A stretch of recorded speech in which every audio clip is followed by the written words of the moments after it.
Cade, what aspect of this team do you believe will surprise Clemson fans? Wow, that's a great question. I would say our mindset and our determination this year. I think that we have an energy and a joy for the game that I haven't seen since I've been here. I think that our just love for each other, and just the mindset that we have. Honestly, just the mindset that we have going in this year. It's incredible, and just the determination and the want to that every single player on the team has this year. We're going for it all, and we're ready. We've had a heck of an off season, and every day we come out here and there's nobody slugging around. It's high energy, lots of joy going around, and just it's fun. It's fun. When did that camaraderie start to instill itself? After the bowl game last year, spring? I think it's just kind of fused in throughout the off season. It's just not really one specific moment, but just kind of starting in the spring, and just I think the summer was huge for us. Like I've said before, the summer was big for us. I mean, it was probably one of the best off seasons I've ever been a part of. Just the way that I saw a bunch of guys grow, leaders kind of step up in places that we didn't have before, and just energy and just the mindset, the confidence that we bring. It's been really good. What's the most in this? Oh, go ahead, John. Sorry. Yeah, just talk about leadership. I mean, how much have you been more comfortable, you think, asserting yourself throughout the summer and building this season? Yeah, I feel great. I feel like I've always kind of been a natural leader, and just being able to just command the team and push guys in places they haven't been pushed before, and it's been incredible. It's been a huge honor, but just so fun. I feel like I'm just kind of me out there playing again, high energy, just a high energy guy with lots of confidence that just loves the game, and we're just getting to bring other guys along with me, and but so many guys that are pushing me and making me better. We got so many leaders on this offense and on this defense that are making me better every single day, and they're just a joy to be around. So, Cade, what are the two most important things you think the offense showed or took from the two scrimmages that you guys had last week? Yeah, I would say one.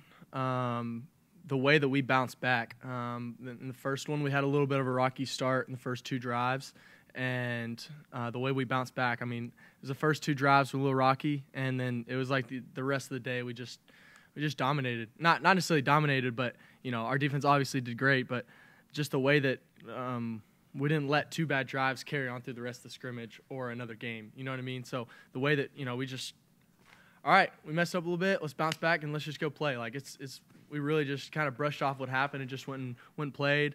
And then third drive, we put like a 75-yard drive together, and just and then 2 minute, and we won that, and like just things just bounced back. And that was just really good to see in our offense, and that was really good. And the other thing is just in kind of my standpoint, and just all the QBs in general is in scrimmages and stuff like that, we can kind of get antsy to take big shots, and you want to make the big plays, but it's just taking what they give you, taking the easy stuff, and taking the hitch route, taking the little slant, and ultimately that's what puts drives together. We're not looking for a touchdown every single play. We're just looking to get the next first down. So, yeah. Coach Swinney said he's been really impressed with your individual ability to kind of bounce back. Has it always been like that for you, or is that something you kind of learned since being here and taking over as starter? Yeah. I think that's kind of something I've always just kind of had as a player.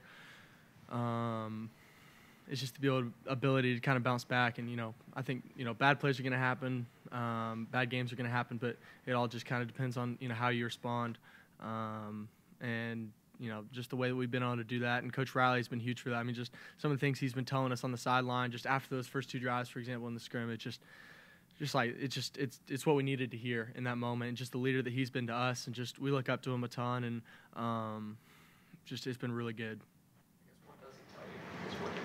Yeah, don't freak out. Just have a pulse is one thing he told us. Like, have a pulse, and like don't just just go just zone out and just space out for the world. Like, lock in, get a pulse, and get rolling again. Like, just have that energy that you had the first play when you went out there.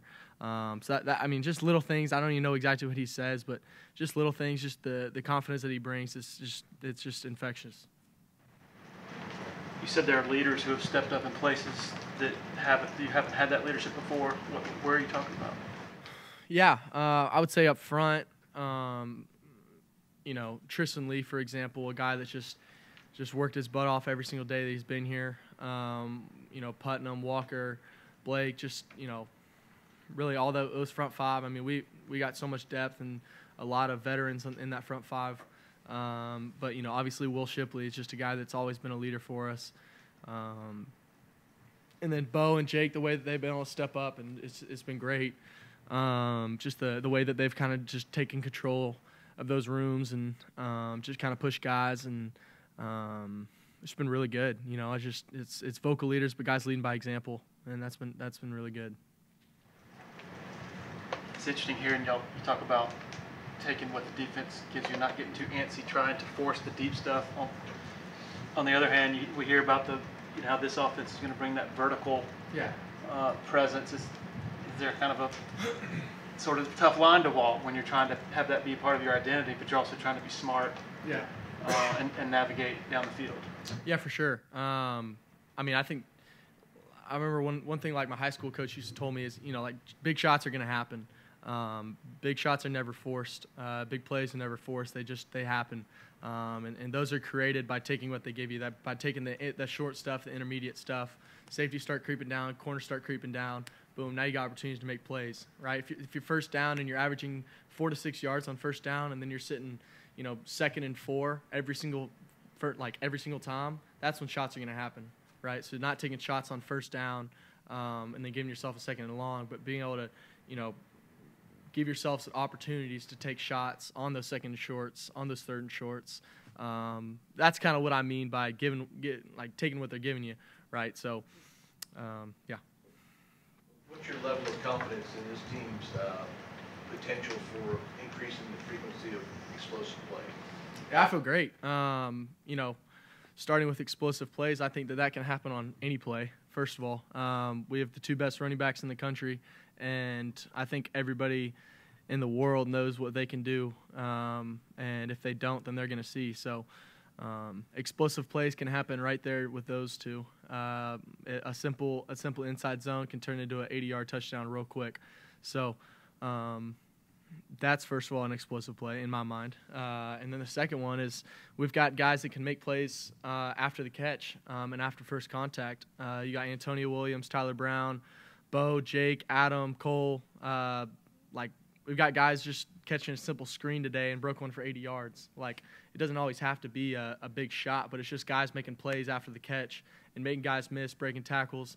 I think that's one thing that I've got confidence in is, just like I said, given what they're taking us, but, dropping back, dinking one down. If we had 4 verts and dinking one down to Will Shipley on just a 5-yard pass, he might break that for 40 yards. And if we threw a 40-yard bomb, that'd be also a really good play. But at the end of the day, it's still the same yardage. And then, obviously, we can still throw the deep ball.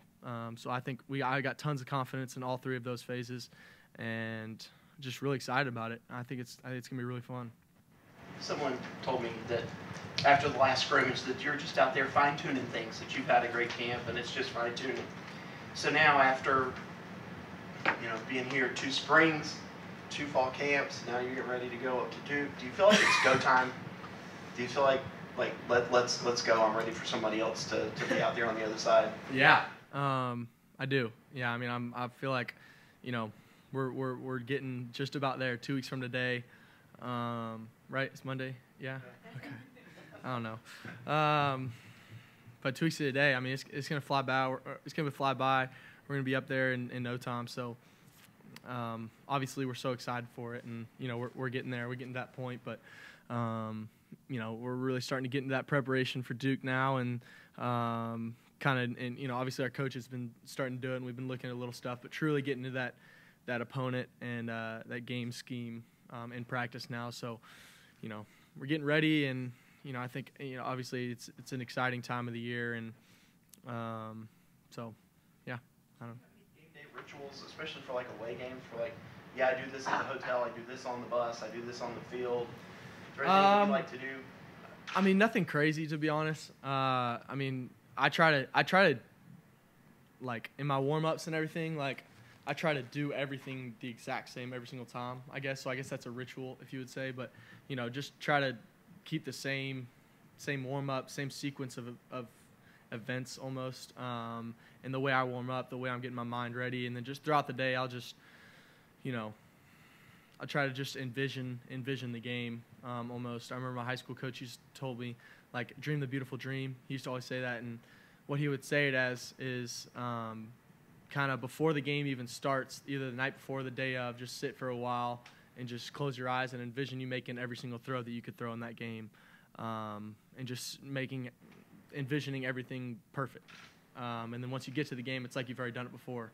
So obviously that's kind of the point of practice is, we're doing everything that we could do in a game, but just to sit there by yourself and just see everything, the perfect pass, the perfect read, everything like that. It's just, that's always been something I always do. That's really helpful. Cade, what are some of the differences you're noticing between Garrett Riley's offensive install this year and the scheme you guys ran last year? Yeah. Obviously it's a new offense that we're super excited about, and but just Coach Riley as a whole, it's been great to have him, and just the energy that he brings, the confidence that he brings, and it's a player-friendly offense, and it's been great so far. The offensive line told us that they're taking more in terms of pass protection side Yeah. things there. How is that different from what you've done previously? How does that lighten your load? Yeah, it just kind of takes, obviously we're still telling them protection, but they're doing more IDs and points and ID man calls and stuff like that. So just one less thing. Obviously we can still check stuff up front, but in a point kind of in an ID standpoint, they're doing most of that. But we're still giving them protection and stuff like that. But just another thing that we don't really have to think about, but we still know what's going on. You know what I mean? So we're not really having to take full control of what they're doing. We let the 5-year vet up front at center do that. Yeah. How much trust do you have to have in those guys? I guess how much trust do you have? Yeah, I have so much trust in them right now. I got so much trust, and just I think it's gonna be one of the best offensive line that we have in a while. And it's obviously the starting five, but also we've got 4 more guys right behind them that can get in there and are ready to play and can be really, really good. So I got so much confidence in them, and just I feel like I've built a great relationship with them over the past 8 months. So it's been really good. Everybody talks about the air of confidence that Coach Riley has sort of brought. What's the most important ingredient in him doing that? Like, how do you describe how that came about? Yeah. There's just a feeling about him, and something I kind of see in myself a lot. It's just every time we step on the field, we know we're going to win. Never have a doubt. And until the last minute, like I always feel like we can still win the game. And I think that's something I'll always have. And I see that a lot in him, and just the confidence that he brings. Obviously, I've said that a million times, but like he really it's the aura about him is it's infectious, and just a swagger almost. I don't know really how to describe it. It's just we're gonna go win. So yeah. Sounds like Trent Pearman has made quite an impression on some folks during camp. Yeah. But from your vantage point, what has impressed you? Yeah, he's had a heck of a fall. Just making plays left and right, making plays with his legs, scrambles, just having fun out there. It's been great to just see him out there just balling, and just it's been fun for him for us to just kind of like truly see what he does. Just the dude's got so much talent and just such a great guy, and he's been great, just freaking soaking it all up, and it's been really good. And I think that goes along with all of our quarterbacks that we got in that room. Obviously Hunter and Paul, just 2 older guys in the program, and 2 guys that I look up to a ton that just we're in the film room every single day, and just really excited to kind of go through the season with them. We just kind of try to dissect defenses with 2 older guys. Obviously we had Hunter Johnson last year, and a guy that I looked up to a ton, but just have two guys like that, and it's gonna be really good. They both had a heck of a fall. Just we really are just a really close group, and obviously CV is he's just keep making steps, just keep stacking days, and just been really proud of him, and it's been really good. Really proud of that room, and it's been great. We're talking to RJ about the Texas guys, and all the Texas guys that come here. It says just the brand of Clemson. Why do you think there has been such an influx of these Texas guys? Think you played any role, Noble, Ian, Harris, trying to get more Texas guys here? Yeah. To be honest, I don't really know why. I think that people want to come to Clemson. That's for sure. I did, and I think a lot of people that aren't here wanted to. When you have a place like Clemson, I don't think the hours of how far you are really matter, because you're kind of going to a new home and a second home or something like that, and you know that you're going to a community and a family that's going to pull you in, and I think that people just know that, and I don't think that it's anything really specific of Texas that we're doing. I guess, I was talking to, obviously Noble and Ian and Harris before they got here. And definitely Noble. We've been talking for years now, but it is super fun, that we've got, guys from Texas, and obviously Coach Riley from Texas is just super fun, and got some Texan culture in the facility, so it's fun. You're talking to Coach Riley about brisket. What's his favorite? Oh man, I don't know what. We were mostly just talking about like different places in Austin and Texas, and just kind of different types like that, and yeah. I have a few favorite places. Some of my favorite places: Terry Black's Barbecue in Austin, and Salt Lake. Two of my favorite places. Your parents bring you some barbecue when they came up? Yeah, they're gonna. My dad's gonna smoke us up some brisket with the QBs on Wednesday, so it'll be fun. Yeah, it'll be good. Your roommate's Adam Randall. Yeah. How much closer to what is he to what he was in the spring of 22 when you both guys came in here, just the vertical speed and all that? How much do you see him get back to that? Yeah, I don't even think he's gotten back. I just think he's gotten better. He really has. Just the knowledge, like it's at this point, like the longer you're here, you're gonna get better. But it's the knowledge of the game that you really learn more than anything. The longer that you play the game. So just finding those blind spots on routes, the chemistry that we've had. Like there's a couple things today, like where we were hitting a few routes and we were like both came to sideline. We were like, that was really good. Like that was like easy. And it just testament to the work we put in this off season and this summer, where it truly is just clockwork. We're hitting a 6-step out route on timing, and he's hitting the sideline, sticking his outside foot in the ground, still getting upfield, and we're not even having to try a comeback route, timing 18 yards, come back, boom, outside, boom, get upfield, and it's not having to wait on a boom, boom, boom. It's just rolling, and I feel like that's a lot of it. For all the receivers right now, that I feel so much confidence in them. Beau's just been making plays. Antonio, we had a couple of big plays today, and it's been fun. This kind of starts with Beau. Just how is your connection with him kind of developed? Yeah, it's been great. It's been really good. The work that we put in, he was always that guy that's just always asking for extra reps this summer, and just a guy that I look up to a ton, and but just the work that he puts in, the leader that he is, he's gonna have a heck of a year. I'm excited. We're just stacking days and just continue to just connect each other, and it's gonna be really fun. Take a couple more for Cade. You tired of seeing Xavier Thomas? Excuse me? You tired of seeing Xavier Thomas? Yeah, he's gonna be dangerous this year. That's for sure. But yeah, it'll be fun. It'll be fun to see him out there. He's been really good. He's been really good. Looking very fast. We've heard a lot about Tyler Brown. Yeah. I see someone everybody's talking about. Yeah, he's just a worker. Great route runner, great hands, just about his business. Him and Tink just are two guys that kind of come in and just just got to work and just kind of being able to just kind of throw them out there in one-on-ones and in team and in Skelly and just kind of just working and making plays, dicing dudes up, and just kind of, you know, Tyler Brown definitely reminded me a lot of Antonio last kind of when he came in, you know, very similar, and just kind of coming in and just making plays right off the bat, and it's been good to have them both. So they're gonna be two guys that, you know, we definitely use this year. So. Take one more. Anybody has one?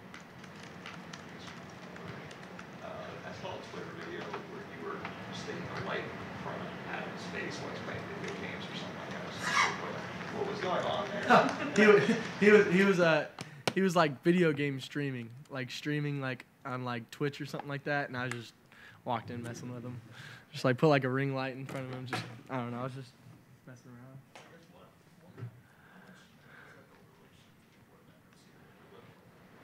Yeah, 100%. Built it a ton. I mean, just, you know, I don't really have to like hold back on my opinions on talking about certain things or, you know, we have an amazing relationship and just, you know, obviously one of my best friends, and it's one thing to like, you know, play with your roommate, but it's really fun to like really play with your roommate and like throw touchdowns to him. You know what I mean? Like it's one of the most fun things you can do. So, it's awesome. It's awesome. All right. Thank you. Awesome. Thank y'all.